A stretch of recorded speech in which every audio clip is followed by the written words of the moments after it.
Welcome to Hollywood Remixed, a topical podcast about inclusion and representation in entertainment. I'm Rebecca Sun, Senior Editor of Diversity and Inclusion at The Hollywood Reporter. Here at Hollywood Remixed, each episode is dedicated to a single theme, a trope or an identity that has been underrepresented or misrepresented in mainstream culture. This week is all about horror noir, aka the history and tropes pertaining to Black representation in the horror genre. And our special guest is Yahya Abdul-Mateen II, star of the new Candyman that comes out in theaters on August 27th. Now, I'm going to try my best not to say the name of that movie more than 5 times in a row, and you can definitely believe I am not recording this in front of a mirror. Since I am a huge wimp about horror, I am exceedingly grateful to welcome as our subject matter expert this week, THR contributor Richard Newby. Newby is one of the most brilliant cultural critics I've ever had the pleasure of reading. He knows more about all manner of screen art, like in any genre, than most people I know, but he has a particular affinity for horror. In fact, earlier this year, he wrote a book of horror short stories, We Make Monsters Here, all rooted in the 21st century American experience. All of this is to say that Richard Newby is the perfect guest for this episode, and I'm delighted to welcome him to Hollywood Remixed. Newby, it's truly a dream come true for you to join us on today's episode. Thank you so much for taking the time. Thank you for having me. Literally hand-holding me through this walk through horror.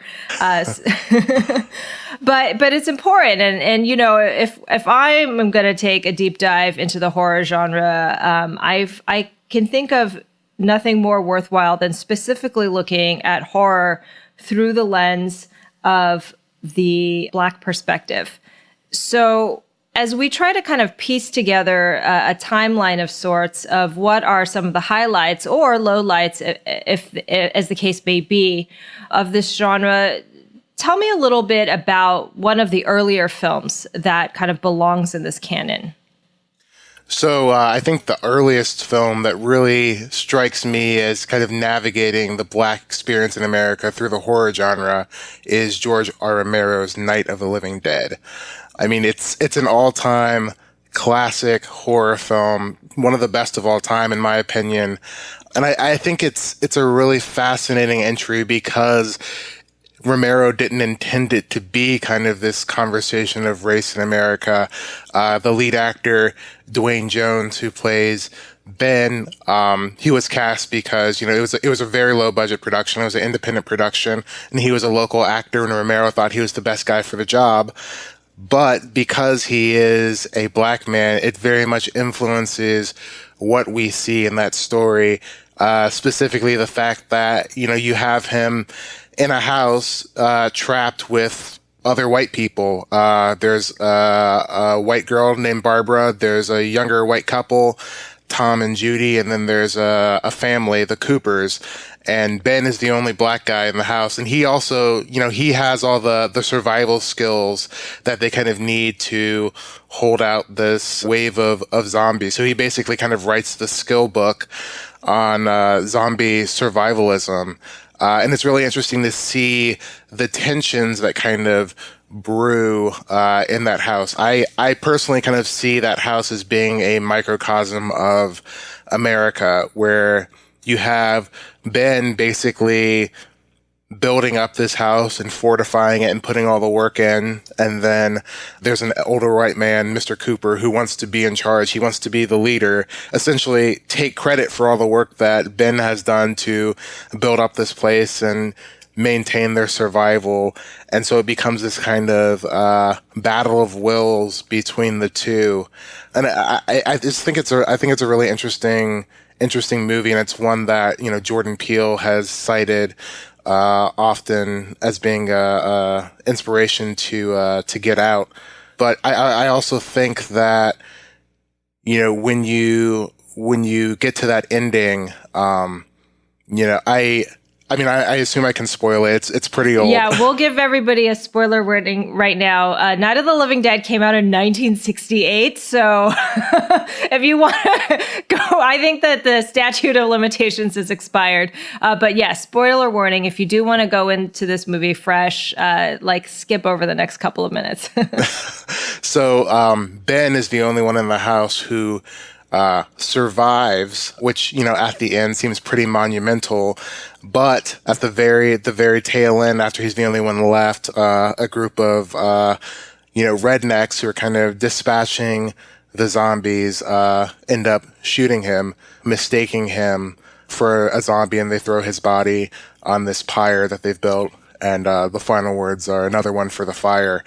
And, to me, that always hit really hard in terms of, just thinking about the way that white people had treated black bodies, from hangings to burnings. So I think it's very much a metaphor for that kind of black experience. And it's interesting, too, if you listen to the extras on the Criterion collection disc of the film, Dwayne Jones talks a lot about his experience on Night of the Living Dead and how, for him, even though Romero didn't necessarily see it as a story about race, for him, that was always in the back of his mind. And the racist encounters that he kind of had driving to and from set every day definitely, influenced his perspective of what it was like to be this black man, hunted by zombies and eventually killed by, the very people that you're trying to protect.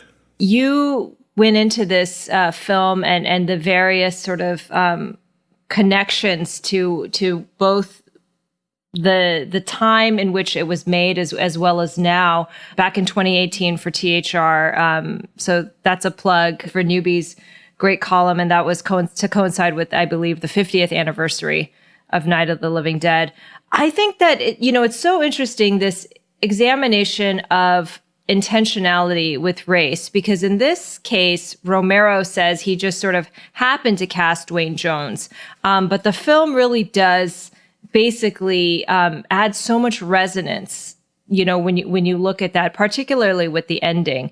And so to sort of leap forward, what is it, like 50 years, and then look at Get Out, which, as you just mentioned, Jordan Peele has acknowledged the connections to. And we're going to put another spoiler warning in here for that much more recent film. There was a version of Get Out where Chris, played by Daniel Kaluuya, meets his fate in a similar fashion to what happens to Ben in Night of the Living Dead.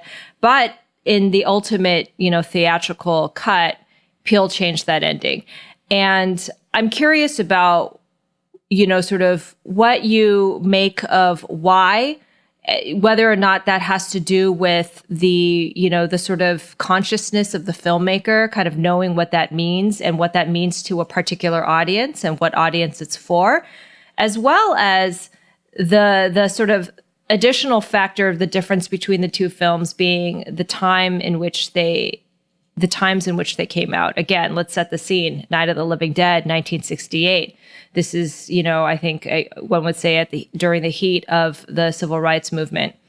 When Get Out came out, this was basically the dawn of the Trump era. We had come out of, what many assumed was a post-racial moment with President Obama, and basically, discovering the seedy underbelly of white supremacy in the United States.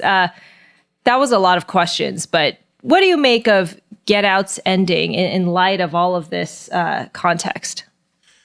Yeah, I think the fact that Chris survives is really important, especially for Black audiences, because we see so many Black people, being shot and killed on the news all the time. So this is kind of a reversal of that, a refreshing reversal where we finally have a hero who gets to make it through without the consequences of his life being taken. I was thinking recently, I came back to something Nancy Pelosi had said, referring to George Floyd's death being a sacrifice, which really rubbed me the wrong way at the time, still does.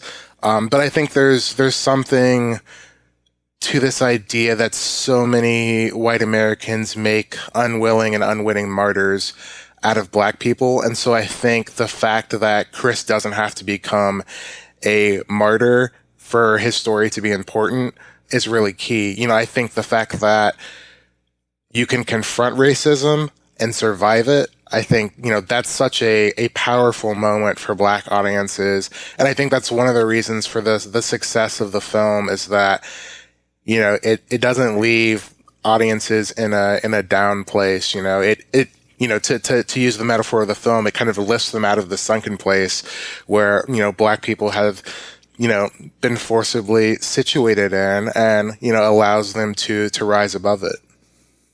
That brings up such an important theme that I think, as I've been educating myself on horror noir, on Black horror throughout the course of preparing for this episode, I've been thinking more and more about who we make, who not we, I don't make horror films, but who these films are made for, and the different, sort of grouping of experiences that different audiences are bringing to it. A lot for I would say non-Black audiences, and particularly white audiences, there is a collective sense of like you're sort of getting your vicarious thrills through watching a horror film. It's so alien to your own experience, and so you kind of the grosser you kind of learn something. Let's say Chris dies at the end of Get Out, and then you kind of come away and be like, well, geez, wow, that was scary. glad that's not real life. Whereas if you look at the shared and collective experience, I think for Black Americans in this country, it's a very different story. I think what has been actually experienced in real life, a real and ongoing racial trauma, is in some ways more terrifying. Yeah, I think that's, one of the reasons why Black people love horror so much. We kind of gravitate towards the genre because I think that we've experienced so much horror just in our daily lives. I mean, just getting in the car and going for a drive is, a potentially terrifying experience. And we've seen so much of that on the news and from recorded videos. So I think that what Jordan Peele does is really important in terms of making this a film for Black audiences.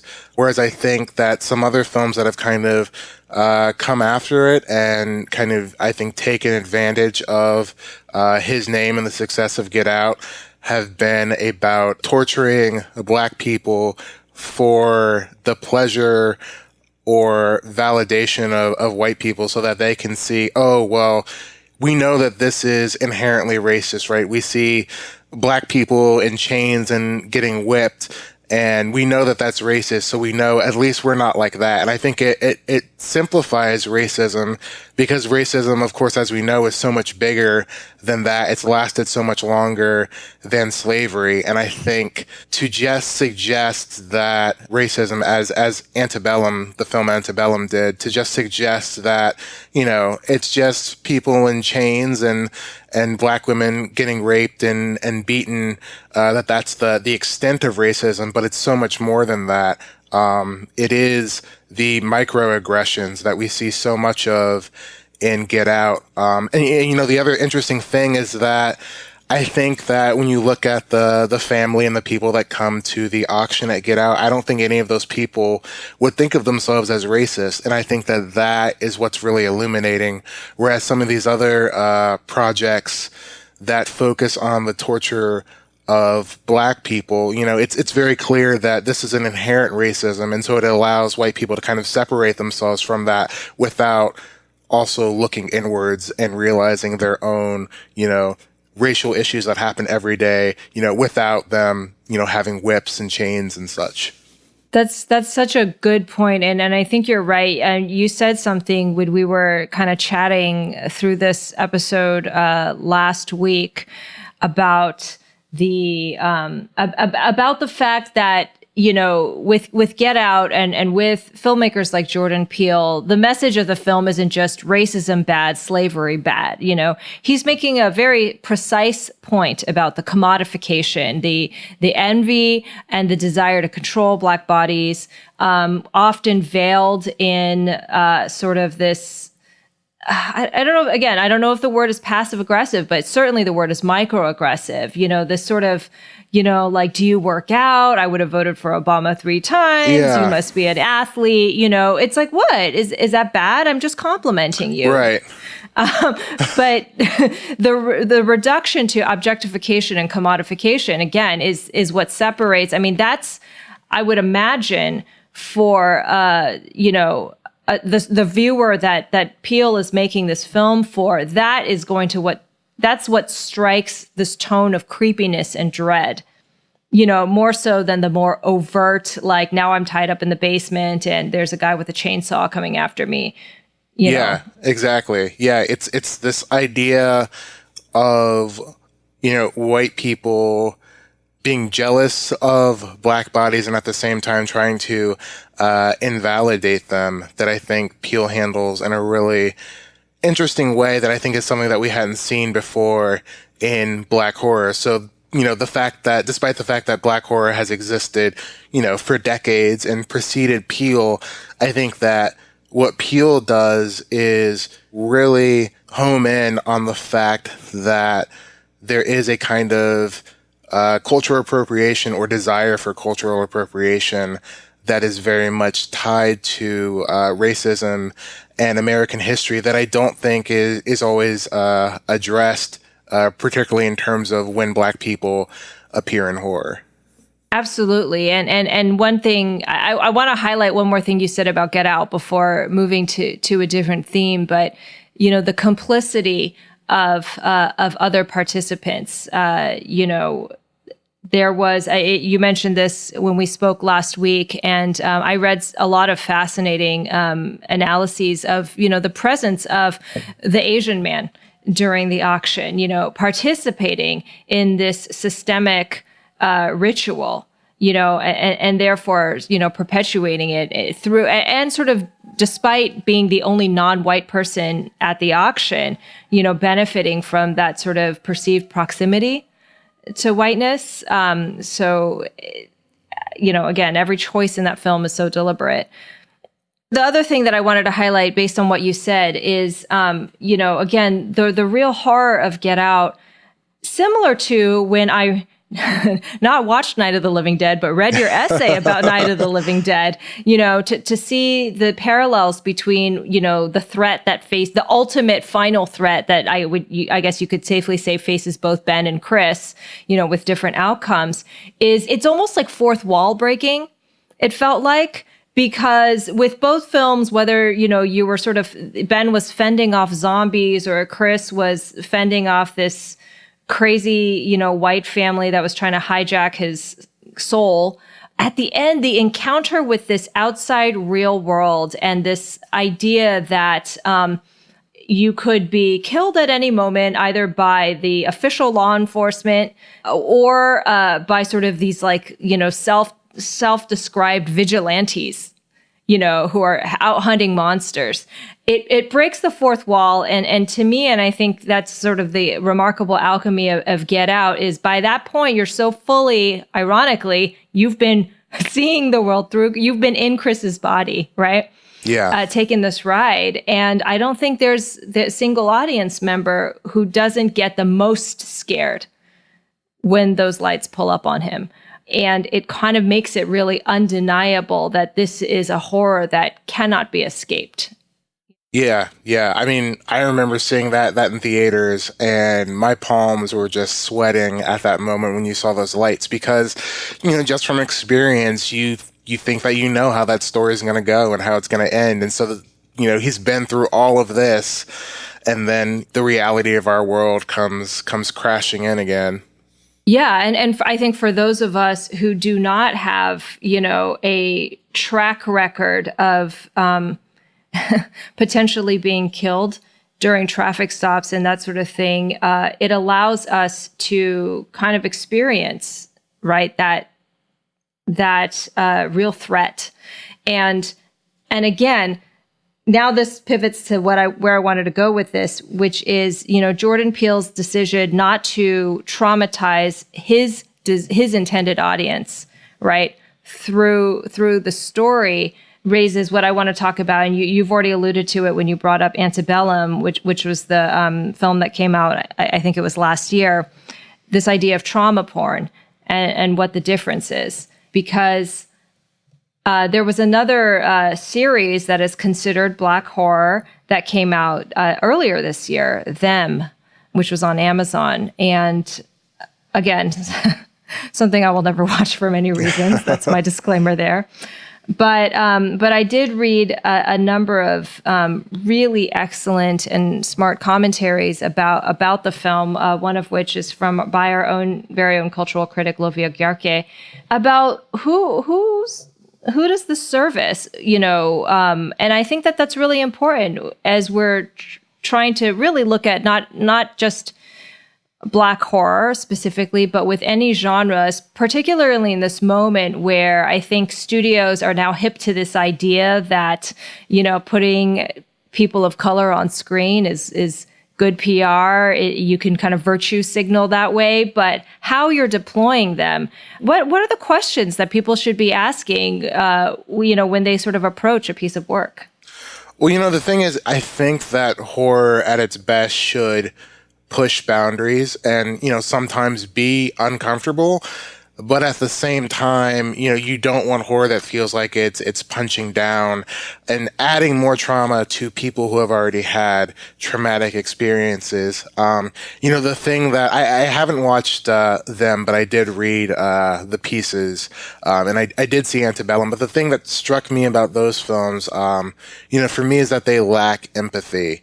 There's no connection to the Black people other than the fact that we get to see them suffer, right? And we know that suffering is bad and torture is shocking, but they're not really seen as human beings. So it doesn't add to the conversation of the horrors of race. It just kind of, beats you over the head with images of violence that we've seen far too often. Kind of going back to what I said earlier, I don't think that things like that are for Black audiences. I think it's, for white audiences who can say, well, we're not as bad as this. So, if this is what racism is, then I can't be racist. And it gives them a way out, and I also think when you don't have Black filmmakers and Black screenwriters at the helm, I think that's immediately apparent as well. And so then it just becomes, to go back to an earlier point, it becomes a commodification. Here are Black people on screen and we've packaged it with horror, but, the message of what it's about doesn't really matter, right? We're just putting Black people and some things that we know about horror up on a screen and, just experience it, as you will, but you're not really taking anything from it. And I always go back to, I mentioned this in our earlier conversation, but I always go back to Roger Ebert's quote about movies being an empathy machine, which is interesting in itself because Roger Ebert was not the biggest horror fan. But I think that horror, at its best, does create empathy. It does allow you to have someone else's perspective and not just be like, oh, well, I feel bad for them because, this is a scary situation, but to actually feel what they feel as human beings, to understand that fear, and the history of that fear. I think that that's really important to understand the context of the horror. So I think Antebellum, for example, is horror without context. It's the bare minimum of slavery happened in America and it's bad and white people did it, but there's no interrogation of the systems that allowed that to happen, the systems that, exist today that are their own form of slaveries, from voter suppression, from our prison systems, right? There's none of that. It's completely uninterested in modern day America. And so, I always think that horror at its best should be teaching us something new and should be reflecting the current world that we live in.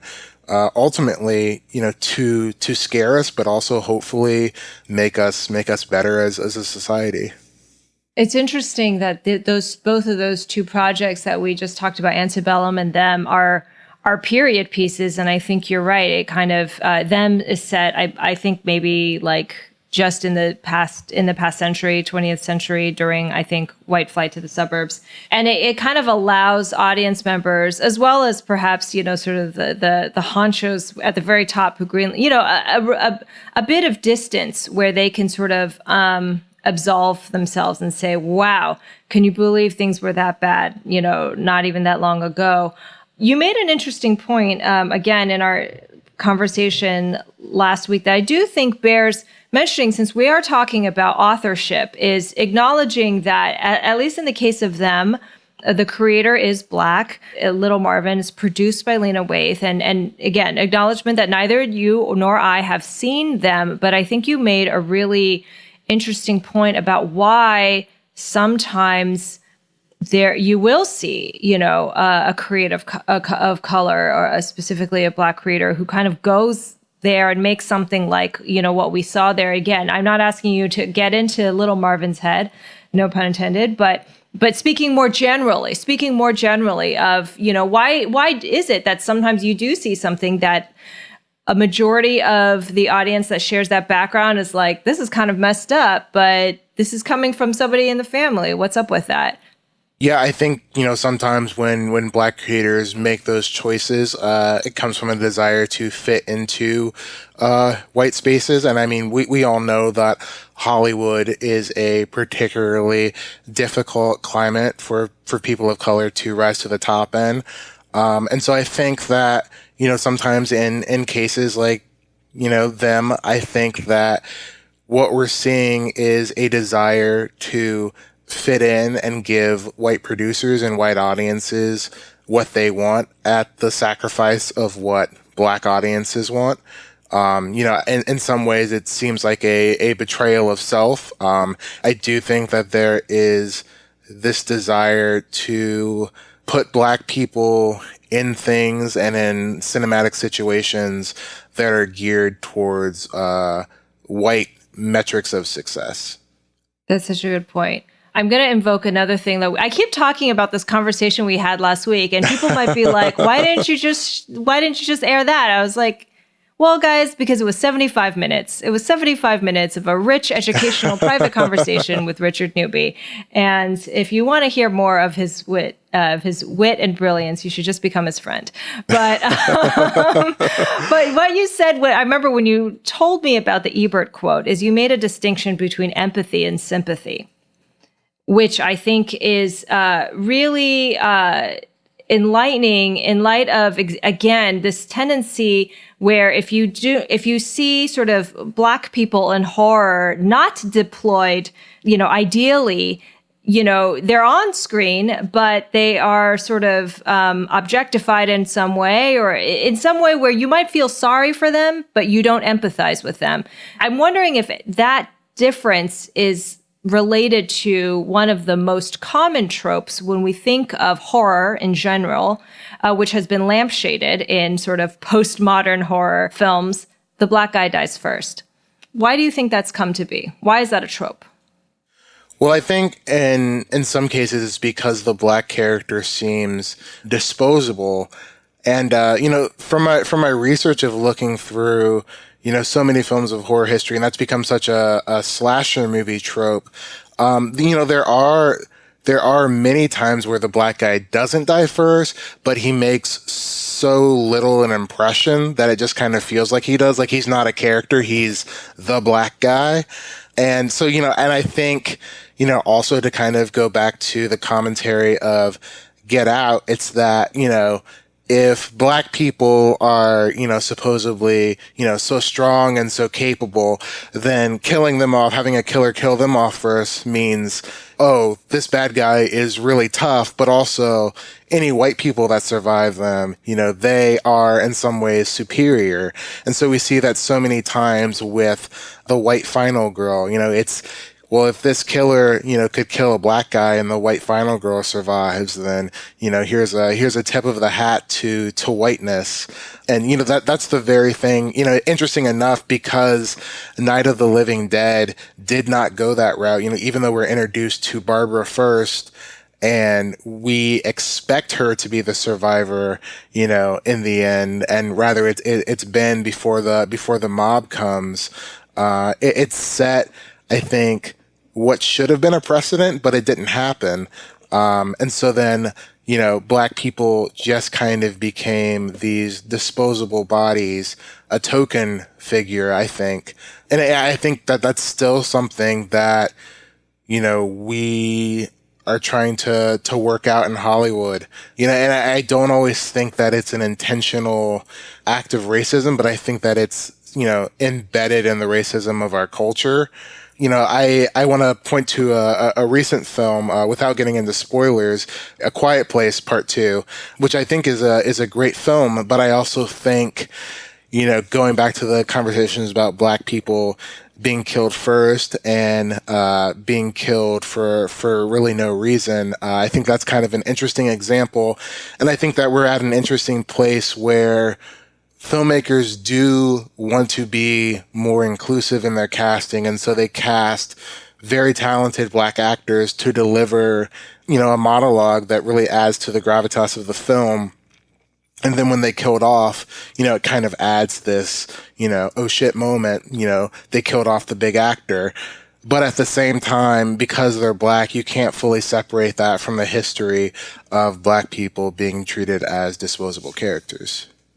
It's a little bit of a catch-22. You want to be present, you want to be included, in the anticipated, tentpole film, but on the other hand, how you're being deployed. When will you actually be the driver of the story, or the protagonist? Before we get to discussion of Candyman, I wanted to, ask you one more question in general, which is, what is the role historically of black women in the horror genre? A lot of the films that we've mentioned so far revolve around black men as protagonists, or or as just the first victim, or whatever. But historically, how have black women fared in this genre?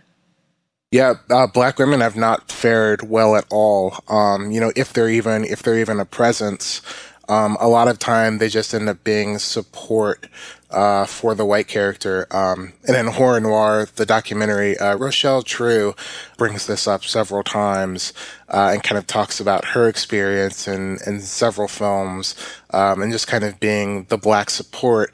I think that in the blaxploitation films of the 70s, you got to see a little more of black women being central, heroic figures. The genre didn't cross over into horror too often, but there are films like Sugar Hill, which is kind of a knockoff on Foxy Brown, in which this woman, Sugar Hill, her boyfriend, is killed by this white mob. And she goes to this voodoo lord, Baron Samedi, and has this army of zombies that she uses to take down the mob. And so that's a really interesting early example. And then later in the 90s, you have Jada Pinkett Smith in Demon Knight, which is a movie based on the Tales from the Crypt series. And she is one of the only black final girls in film history. And I'm really partial to that film because, it's not a movie about race. It's just, here is a black character and she's just doing her thing, being a badass and living her life. And I feel like we need to see a lot more of that, just black people allowed to have the kind of fun roles that white people have gotten so often. And, it's interesting because, that movie was not well received by critics. It's become something of a cult favorite, and horror fans are rediscovering it thanks to a Blu-ray release. But I also think that that's kind of a key aspect as well, is that I think sometimes when we do have films with black people who, get to work outside the confinements that we're kind of used to, especially Black women. I don't think that they're always well received critically, and part of that is because so much of criticism comes down to white male voices, and I think that it kind of shuts out a lot of potentially interesting conversations and projects that could come from those. And I think it should be noted, as you had pointed out to me, that Tales from the Crypt was directed by a Black director, Ernest Dickerson. So I wanted to bring up one more filmmaker that will serve as a good segue into talking about Candyman. And I want to talk about Kasi Lemmons, because Kasi Lemmons, the director, and Kasi Lemmons, the actress, have a lot of really interesting parallels. I think that we should, in this conversation, you should give a shout out to Eve's Bayou, talk about that a little bit. It's not traditionally a horror movie, as you described to me, and she's also in Candyman, and then we could use that to kind of go into the original Candyman and your thoughts on that. Yeah, so Eve's Bayou is another interesting one that is centric on Black women. It's several generations of Black women.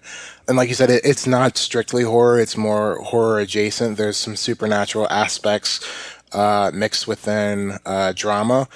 But, I feel like it's a really important film in terms of presenting the power of Black women and kind of how they hold families together.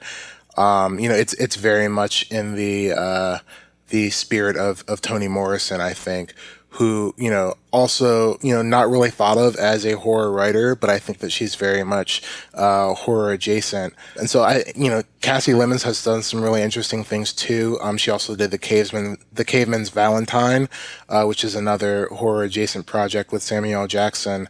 And she is also, one of the supporting cast members of Candyman, and her role in that is really interesting, which we can talk about too.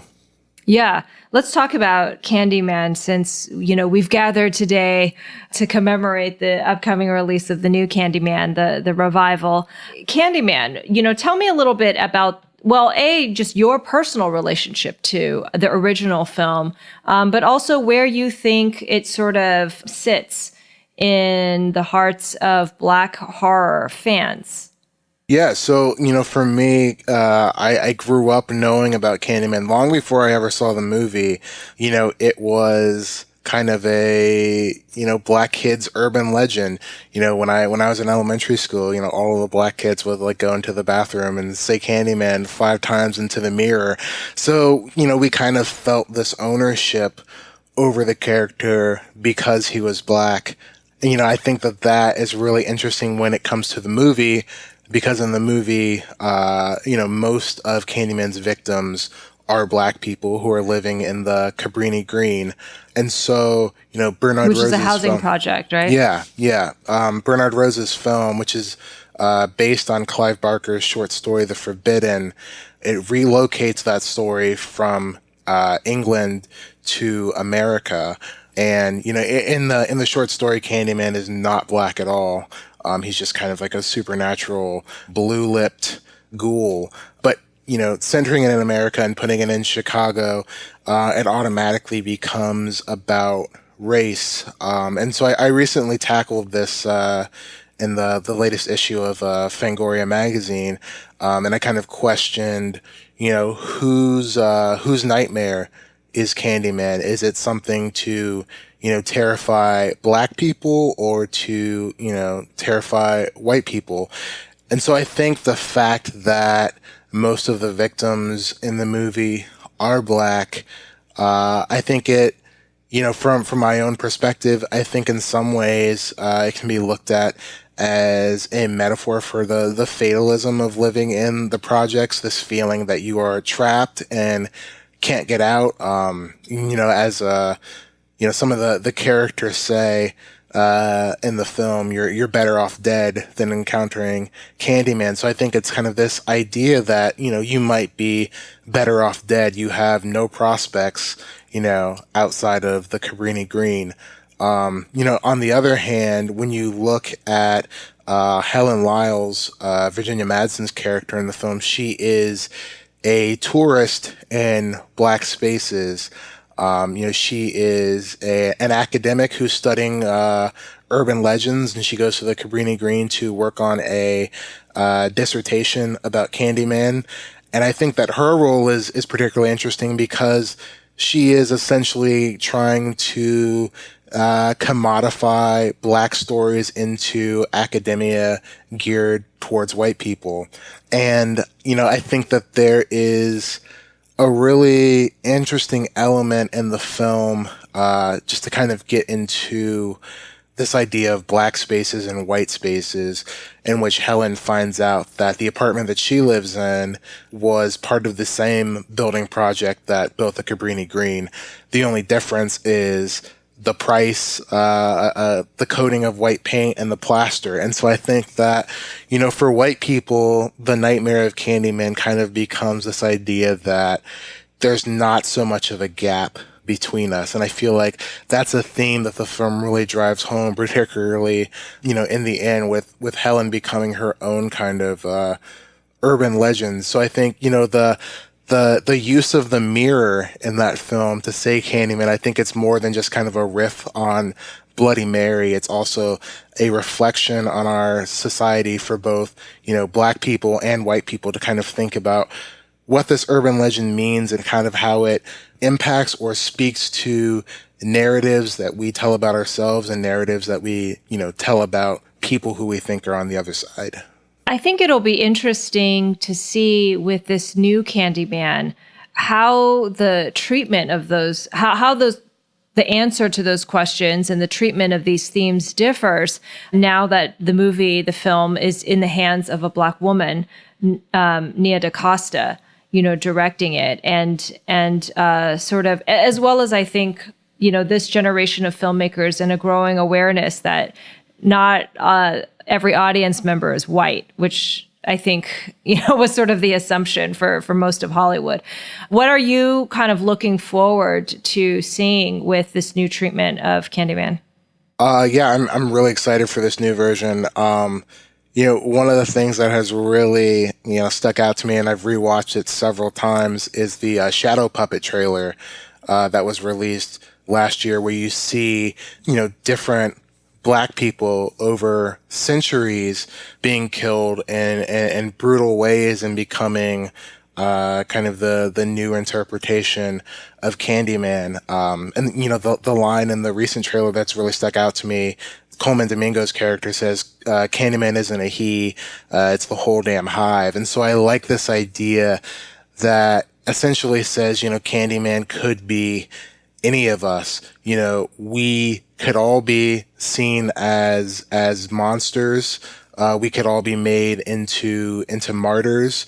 Going back to Nancy Pelosi's, reference to Black people being sacrificed. So this idea of, the sacrifice then becoming the monster, and how that's happened time and time again is really interesting to me. And I think that, Nia DaCosta as a filmmaker, she has a really, I think, great handle on what legacy means and how that impacts families. Her film Little Woods, I think, is a great example of that. Brilliant filmmaker, so I'm really excited to see, what she brings to the Candyman franchise and just building out the mythology of it. Other than the new Candyman, is there one or two? Are there one or two entries in the Black horror genre that you would recommend for our courageous viewers who are curious to really diving in and kind of experiencing for themselves, I think, what the epitome of this genre can be? Yeah, I think Wes Craven's The People Under the Stairs is a great example of that. It's about a young Black boy living in the projects who is dealing with gentrification, and this well-to-do white couple moves into the neighborhood, raises the rent of everyone's property. He hears that they have all of this money stashed away, so he and a friend break into the house and discover that, they're also hiding a sinister secret. And Wes Craven, said that he felt that house was America in a microcosm. And so I think that is a really interesting film. It's a little more comedic than some of the other black horror examples. But I definitely think that you can see the impression that made on Jordan Peele as well. He's also, set to produce a remake of that. But yeah, I think that that's a really great film. I think that Wes Craven is one of the white filmmakers who really did push the limits and push the boundaries in terms of exploring race in film when a lot of his contemporaries weren't interested in that. So that's definitely a great one to check out. My recommendation will not be a horror film because obviously I don't watch horror films, but in preparing for this episode, I watched the excellent documentary Horror Noire, A History of Black Horror, which was directed by Xavier Bergen and it originally came out on Shudder. I believe it's available on Amazon Prime. It's based on the work of Professor Robin R. Means-Coleman, who appears in the documentary and was an executive producer alongside Tanana Reeve-Dew, another professor who literally, I think she teaches a course on Black horror. Yeah, she does. Yep. Is it UCLA? Yeah. Yeah. And so, if you guys want to learn more about the subject, and I do think it's worthwhile. Again, I find this fascinating, rich, and I feel like I learned a lot again about our real life condition, the real life state and history of our nation, just simply through looking at horror movies, which is saying a lot. So thank you so much, Newby, for this enlightening conversation. Again, if you want to learn more, I would suggest enroll in Professor Dew's class or, read Newby's work and watch that documentary and just educate yourself. But thank you again for this conversation. I feel like we said Candyman way more than 5 times. So hopefully none of us was standing in front of a mirror during this conversation. Thank you so much for having me on. This was a great conversation. Yahya Abdul-Mateen II is an actor whose star has been steadily rising over the last several years. He had a scene-stealing role in his first screen credit, Baz Luhrmann's disco-age drama The Get Down, a memorable episode of Black Mirror with Anthony Mackie, and he plays the villain Manta in the Aquaman franchise. He won an Emmy last year for his role in HBO's Watchmen, and the twist regarding his character is so delicious that if you somehow haven't been spoiled about it already, I'm going to spare you here. Last year, he took a turn for the realistic as Black Panther Party co-founder Bobby Seale in The Trial of the Chicago 7, but he's back to genre in Candyman, in theaters August 27th, where he plays the all-grown-up version of Baby Anthony in the much-anticipated revival of the horror classic. Yahya, thank you so much for joining us today. Really appreciate it. I want to start by kind of asking some questions based on the recent cover story you did for THR. You told my colleague Tatiana Siegel that Candyman is a story that's historically important both to you and to Black folklore in general. I'm curious about what was your relationship to the original film or the original film franchise? Yeah, sure. First, thank you for having me. I really, really appreciate the opportunity to be on the podcast. Yeah, I was a fan of Candyman, more so the character than the film. I knew more. I thought I knew about the film, but in hindsight, I really didn't. I knew about the character. I knew about the legend with the coat and the man with the bees and the guy who would show up behind you in the mirror and the iconic imagery from Tony Todd's performance. That I grew up saying Candyman in the mirror 4 times, never really 5, because I was afraid to do it, me and my siblings as well. But I remember Candyman was a household staple. It was a neighborhood staple. Definitely a community boogeyman. Really, growing up, nobody wanted any parts of Candyman, and so that was really the relationship that I grew up with. And it wasn't until I had the opportunity to join this film that I went back and looked at the movie again and learned that there was so much more to the Candyman mythology than I grew up even knowing. Makes sense, the origin story. I'm curious, just as the character itself, like you were saying as a kid, did you sort of did you and your friends or your siblings think of Candyman differently than some of the other iconic like boogeymen who, during that time, like in the 80s when it was like Freddy Krueger or Jason, like was Candyman somehow like in your minds distinct from the others? Yeah, well, I think Candyman was he was black, and he also, showed up in the projects, and we lived in the projects. And even when we didn't live in the projects, we lived in a place where the projects were still accessible to us. So we saw Candyman in places that felt like it could be, Candyman felt like it was tangible. It was like, man, Candyman show up in the same places that we live. And so in terms of representation and watching films where that boogeyman showed up in a world that seemed to be accessible or seemed to be the same as yours, that made the threat all the more real. I remember there's one of them, I think maybe Michael Myers or something like that. He was always in the woods or in the suburbs or something like that. And so that didn't really travel or translate to the movie or translate, to my real world.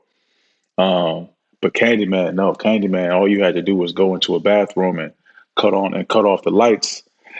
And it's interesting because that's how we used to do it. But even in the film, I don't think it was necessary to cut off the lights. But it's something how those exercises take on a life of its own, even outside of the film, and has done so for so many years.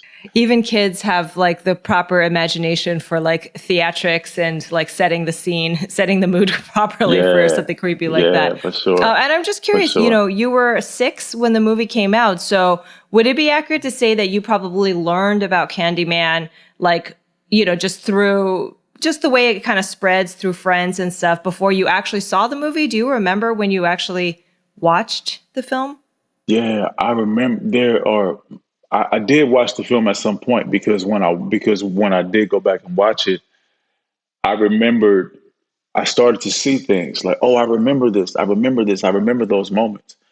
But Candyman definitely lived outside of the film. When I was playing the Candyman game, I won't go far as to say it's summoning, right? But when I was, in the mirror talking about some Candyman, I wasn't thinking about the movie. We weren't referencing the movie. We was referencing the real Candyman, and seeing if he was going to show up. And we would do that in the same way as we did Bloody Mary. Yeah. I have no idea where I got that from. I cannot tell you to this day how I was 5 or 6, 7 talking about Bloody Mary. That I don't think I got that from a film either. It was just one of those things that lives on and takes a life of its own. And it's the powerful part of folklore and storytelling. Yeah, same here. I also Bloody Mary can't. I mean, I never watched a single horror movie growing up, and I didn't know that. Like, I didn't know that much about English history. European history. That's where Bloody Mary comes from. So these things, really do. Yeah, I think she was the queen who got beheaded. The Scottish queen, something like that. I don't know. Again, that's the power of mythology and folklore. Yeah. Before I get to the new film, I wanted to just ask you, when you mentioned going back and watching, Candyman, the original Candyman as an adult, what were some of the things that stood out to you that, didn't occur to you as a kid? Just immediately, one of the misconceptions that stood out more clearly was that, there's the idea. I only remember Candyman as a slasher, as the straight up boogeyman.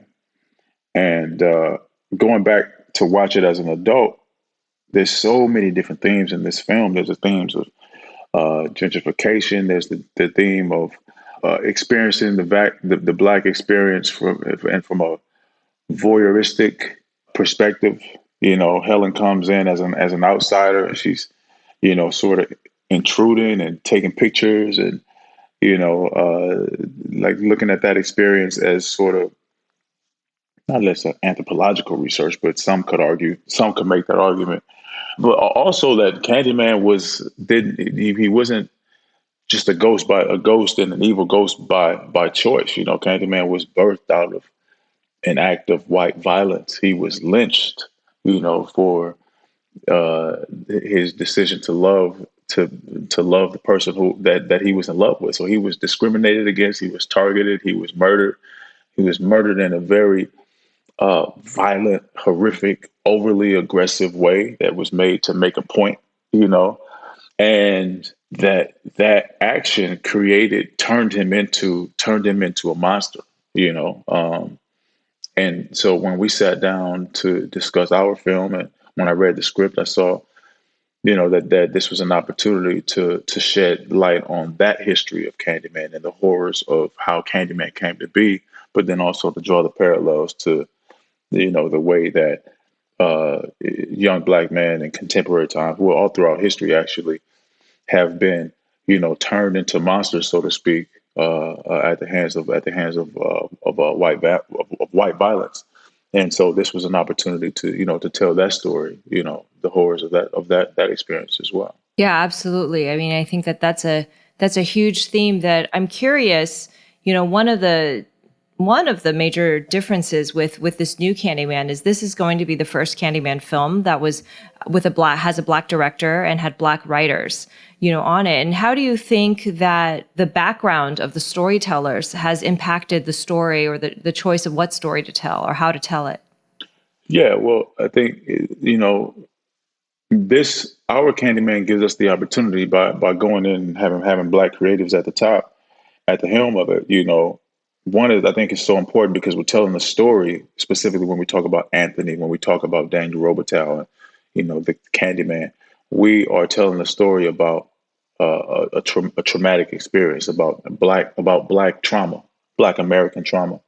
And so what this gives us the opportunity to do is to tell it from our perspective, is to take the story and to sort of extrapolate the things that are important to us, that we as as a community, as a creative body, at least, feel is important to get across, and I think in our film, it gives the audience the opportunity. I don't think we ever want to tell people what to think, right?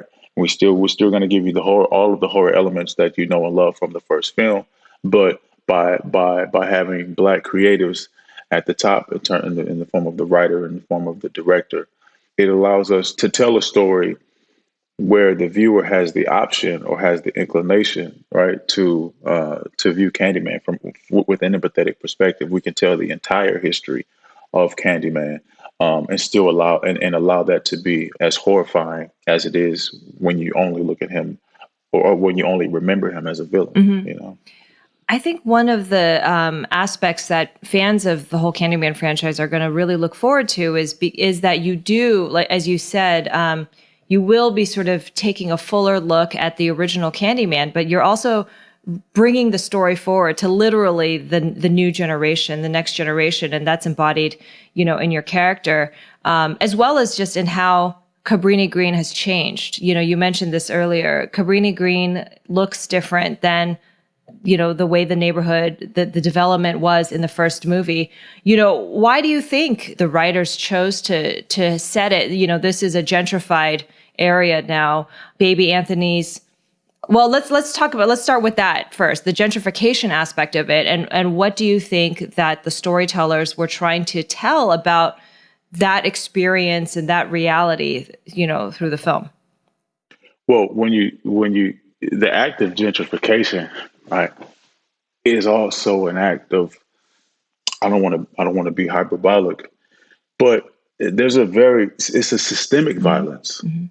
Very much so, a sort of systemic violence where that's about displacement of an entire people. When I went back to, or when I went to Chicago, one of the first things I did was I said, okay, let me go to Cabrini Green and let me walk around. And I didn't see any black people, Saw the basketball courts. I saw a huge athletic field, or a huge, grass field, and I saw I saw dance classes and performances, community resources. There were no black people using these community resources. There were no black families at that soccer practice. Tons of kids, happy families, well-to-do families. There were no black people playing basketball on those 1, 2, 3, 4 maybe 6 basketball courts. There were no black people under the huge tent that was like they did it. There was some organization that went there and they invited community members to come and take part in this like a dance rehearsal or something like that. But it was an event for the community right there in Cabrini Green, and it was not a representation of the community that Cabrini Green is known for. So then I say, well, what happened to these to these people? The act of gentrification, when families become displaced, you create ghosts. You create memories. There's a scene where in Candyman, where Anthony walks through the current Cabrini Green, or walks through Cabrini Green, and it's no longer inhabited at all. It's just a ghost town, and one has to, it caused me to think about, well, where did all of the families go? There were grandmothers, mothers, babies. There were generations. There were graduations and birthdays and funerals and celebrations and stories and lives and families. And now it's fenced off, and it's a ghost town. So wherever you see displacement like that and gentrification, there's also a story of misplaced resources, of a missed opportunity to allocate resources properly to families and communities that need resources in order to thrive. A lot of the times, the cities wait until neighborhoods are affected by blight, and wait until it's too late to add resources, and use that as an excuse to go in and to tear down and to take out resources, and they call it revitalization, I can go on and on, but that's a very violent act in and of itself, and a horrific one also. And to go back to Cabrini Green to set that story down, I think it was just smart and necessary, because we didn't have to go looking for anywhere else to tell this story. We could go right to Cabrini Green and stay there, and to tell a story that's actually happening all around the country. Actually, I think so to go back to Cabrini Green is sort of the perfect case study in the subject matter that we're talking about. Yeah, I'm thankful. I'm really thankful that you kind of laid it out that way. And I almost wonder if your own background in city planning and architecture, sort of has really informed your perspective. I think sometimes people look at, oh, we're cleaning up this area, we're adding all these things, and kind of look at it from that uncritical perspective without seeing that the beneficiaries of these resources have changed. Let's talk a little bit about your character. Baby Anthony, he's all grown up. He's working as a visual artist now. Tell us a little bit. We've been able to see a little bit from the trailers the type of art he does, but can you share a little bit more about what kind of visual artist Anthony is? And also, it's I think it's interesting because sometimes people will lump like artists with gentrifiers, with hipsters, and kind of be like, these are the people who have come in from the outside. But Anthony is homegrown. I think his art seems to be somewhat related to what's going on. Yeah, I think Anthony is a peculiar character, because his art does change in the film. We see what happens. We see that he has a certain amount of success when he is. Try not to spoil, right? Yeah, I'm trying not to spoil, but I'm also saying, see, Anthony is from Cabrini Green. Anthony doesn't know that he's from Cabrini Green. So Anthony's art, it looks a certain way. It's still good, but Anthony's art has a certain aesthetic, has a certain depth when he doesn't know where he's from.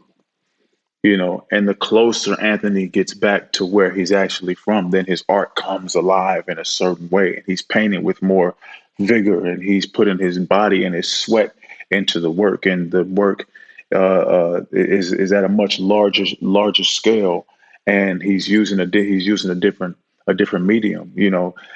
Anthony, interestingly enough, he's a bit of an outsider as well. When he's going to Cabrini Green, and he also sort of has that very much a voyeuristic perspective as well. So Anthony, I can't even say that Anthony is completely innocent, but Anthony does go. I'm trying not to spoil it. Anthony does does go down this path of finding himself, and that brings him closer to the artist that I believe he knows lives inside of him. You know, one of the tragedies of the story is that as he begins to find himself, certain things happen. You know, in the story that actually pulls him away from that great potential that he finds as he does get closer and closer to home. Fate has other ideas for him, you know. Uh, it's a little bit difficult to talk about without going directly into the into spoilers, but Yeah. he's his art is definitely affected, I believe, in a positive way by his trajectory. I feel like you need to go on a whole separate press tour after everybody has had a chance to see the movie to analyze and dissect, because I can sort of see the potential of what you're seeing. But again, without having seen the film, like, this is going to be something that, film scholars are going to probably dine on for years, analyzing the evolving art of Anthony as his discoveries evolve. Well, it's not spoilery to say that I think, after all of the various trailers and posters and everything have come out, people have obviously been drawing connections between Anthony and Candyman as a character. But I think that it's safe to say that it seems a little bit like Anthony is the Helen of the movie as well, in terms of the audience proxy, right? The person that represents the character, the audience, going in and learning about, the mythology. And again, I'm not asking you to go into spoilers. What do you think is the significance now of that protagonist, that audience proxy, now being a Black man instead of a white woman being the person escorting you? I think that allows us to also see how, it's no secret to anyone that Anthony, at some point in the film, I mean, as a part of the creating the drama, he undergoes a traumatic experience in the film. And it's not by his choice. And so I think that by having that proxy be in the form of a young Black man, then we see how the history of the violence of this place, how that lands in Anthony's lap. So he even, just by association, inherits that violence that was initially acted upon maybe 100 years ago, and we also, get to see, the story of how young Black men in America have become unwilling martyrs. Anthony finds himself, in a position where, I guess I'm going down spoiler lane again. I love talking about the film, but but yeah, I think, it allows us to step into that. It allows us to I think, relax into the story and to take that journey through the Black experience, and see what the implications are of having that sort of trauma be inflicted upon the Black body. And what does that look like, Yeah, I mean, I think that, the first half of this podcast episode, I did a separate interview kind of going through the history of, storytelling, Black storytelling in horror. And it is very interesting to be able to see the shifts as when you talk about, the experiences of Black people and characters shifting from that outsider perspective, where you need some sort of you need whiteness as your entry point, to actually being able to convey and communicate and share these stories directly. So looking at your sort of whole career so far, Candyman, although that's your first straight up horror film, you've done a lot of work that has speculative or a fantastical element, like Watchmen, Black Mirror, Aquaman. I'm just curious if you feel any particular affinity for genre. Are you personally a fan of those things as a viewer? Or do you is it more as a performer that you find yourself, Well, I think my current resume really reflects my appetite and opportunities. I think that most of those that you named were not necessarily fantastical just for the sake of being fantastical. It wasn't things that I actually sought out, but there were other things about that I love. I love the human elements of Black Mirror. I love the elements of like love and addiction and not be and emotional ambiguity. I love the conflict, that was involved in Black Mirror. I love the social commentary that was involved in Watchmen. I love the adventure, elements of Aquaman. So I think it's really a combination of some of the things that I was attracted to, and fortunately, those things have gone well for me. But I'm also looking, very much looking to, find myself in more grounded stories and dramas. I had a great experience during the trial of the Chicago 7. I'd love to, to find more films, more films in that, that land in that more grounded area. But ultimately, I'm a storyteller. I'm an actor. I'm a storyteller, and so I think I will continue to find myself in a place where all of these stories have good opportunities to be human, and to tell human moments, whether that's Black Manta losing his father, or Doctor Manhattan sacrificing himself for love. What I do try to do is no matter the genre, to try to bring some elements of relatable humanity, to those stories. And then have fun at the same time, because you got to have fun, too, along the way. Absolutely. I mean, and I think that the best genre stories, pieces are always function as allegories that are able to sort of reveal a truth about our real life lived experiences. Sometimes in a way in which a direct retelling, can't do as effectively. But I'm glad you definitely have also mentioned you've done a lot of grounded historical work, Chicago 7, even your debut, The Get Down. A very specific story about a specific place and time. I really believe, Yahya, that the sky's the limit for you. Obviously, you're starting to get into producing now. You've got, networks and studios sort of like tailoring, projects and collaborating with you to create things.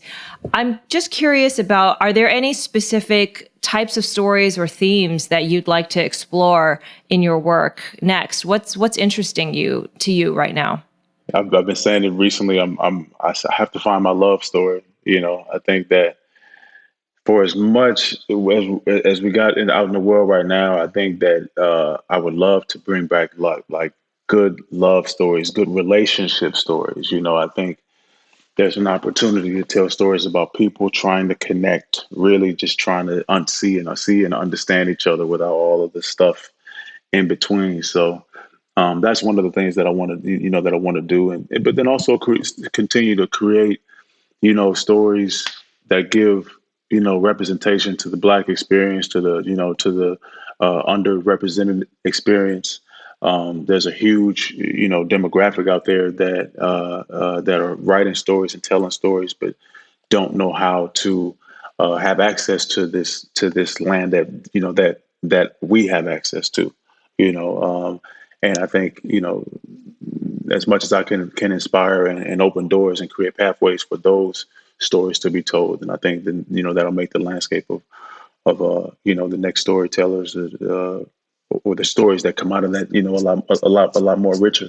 But for myself, I think I got a good thing going, and it'd be nice to add some romance and some cultural adventure and to it as well. I love being able to do projects that are fun and enjoyable, that then I can also have conversations about how it inspires us to be better people, or how it teaches us about our culture, or how it just makes somebody feel good because they can relate to what it is that they're seeing, and all of it is an effort to make the world smaller, in the sense that it makes these communities and identity more relatable, but at the same time, it makes the world larger, so much larger, because it speaks to the realm of possibility. So that's sort of what I'm after.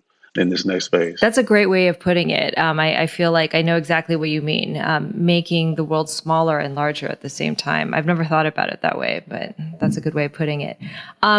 We always conclude our podcast with 2 questions, and they both pertain to the theme of today's episode, which is Black horror.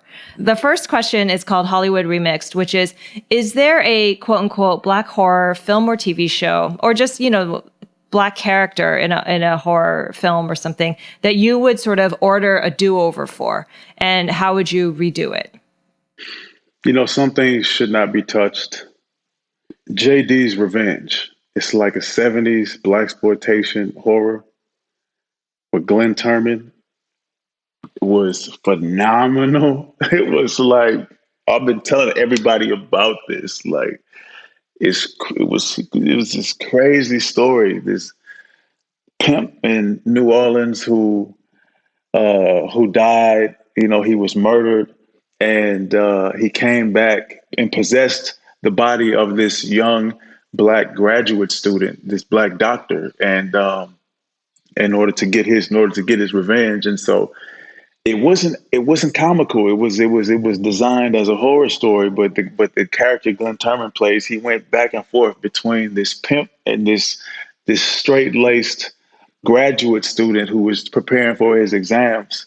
And I'm not sure how I would remake that, because the performance was excellent, but I would say that I wish more people knew about that film. So maybe if we could, like, how did they have it like an HD version, or they regrade it and then put it back out? That'd be cool. Or maybe you bring Glenn Turman back to do part 2. That's how I would do it. I wouldn't even replace him. I would bring Glenn Turman back to do part 2, and see if he'd be down for that, because the performance was phenomenal. I loved it. It was quite an adventure that not a whole lot of people are still speaking about. That's amazing. That actually is kind of a good answer to our second question, which was the hidden gem, which is, what's a recommendation you have? So that could be your hidden gem, or do you want to, I'll give you a freebie if you want a second one to recommend to everybody. I'll tell you what, if I could answer it twice, I'll answer it like this, knowing that was the answer, knowing that was the second question. I would say the hidden gem is JD's Revenge. Watch that.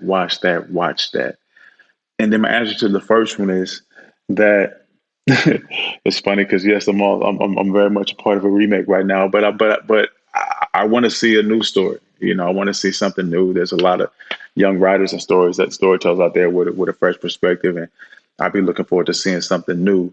Unless you find a damn good reason to do a remake, which hopefully the audience will agree that we did. But I think that tends to be my perspective. Well said.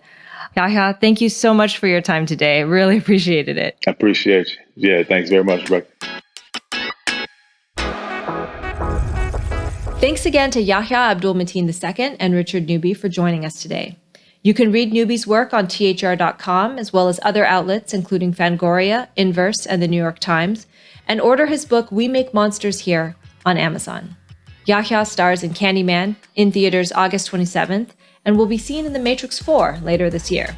You may have heard of that franchise.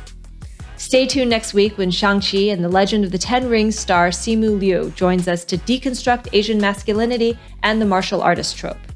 In the meantime, please subscribe to Hollywood Remixed on the podcast platform of your choice. Stay safe out there.